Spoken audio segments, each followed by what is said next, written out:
आता बुलेटिनमध्ये एक breaking news समोर येते। संभाजीनगरचे खासदार संदीपान भुमरे मनोज जरांगे पाटलांच्या भेटीला अंतरवाली सराटीमध्ये दाखल झालेत। या दोघांमध्ये अंतरवाली सराटीत चर्चा सुरू आहे आणि नेमकं कोणत्या विषयावर ही चर्चा सुरू आहे हे पाहणं आता अतिशय महत्त्वाचं असणार आहे। आपण पाहतोय गेल्या काही दिवसांपूर्वी सुद्धा ज्यावेळी मनोज जरांगे हे उपोषणावर ठाम होते तेव्हा सुद्धा संदीपान भुमरेंनी एक महत्त्वाची भूमिका बजावत त्यांचं उपोषण सोडवण्यासाठी काही मागण्यांची पूर्तता केली होती आणि आता पुन्हा एकदा त्यांच्या भेटीची ही जोरदार चर्चा सुरू झाली आहे। मनोज जरांगे मराठा आरक्षणासाठी ठाम आहेत, ओबीसीतूनच आरक्षण हवं या मागणीवर ते ठाम आहेत।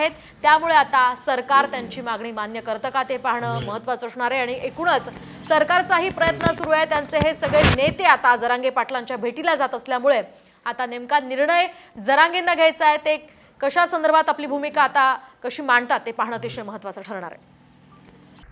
आता बुलेटिनमध्ये एक ब्रेकिंग न्यूज समोर येते। संभाजीनगरचे खासदार संदीपान भुमरे मनोज जरांगे पाटलांच्या भेटीला अंतरवाली सराटीमध्ये दाखल झालेत। या दोघांमध्ये अंतरवाली सराटीत चर्चा सुरू आहे आणि नेमकं कोणत्या विषयावर ही चर्चा सुरू आहे हे पाहणं आता अतिशय महत्त्वाचं असणार आहे। आपण पाहतोय गेल्या काही दिवसांपूर्वी सुद्धा ज्यावेळी मनोज जरांगे हे उपोषणावर ठाम होते तेव्हा सुद्धा संदीपान भुमरेंनी एक महत्त्वाची भूमिका बजावत त्यांचं उपोषण सोडवण्यासाठी काही मागण्यांची पूर्तता केली होती आणि आता पुन्हा एकदा त्यांच्या भेटीची ही जोरदार चर्चा सुरू झाली आहे। मनोज जरांगे मराठा आरक्षणासाठी ठाम आहेत, ओबीसीतूनच आरक्षण हवं या मागणीवर ते ठाम आहेत।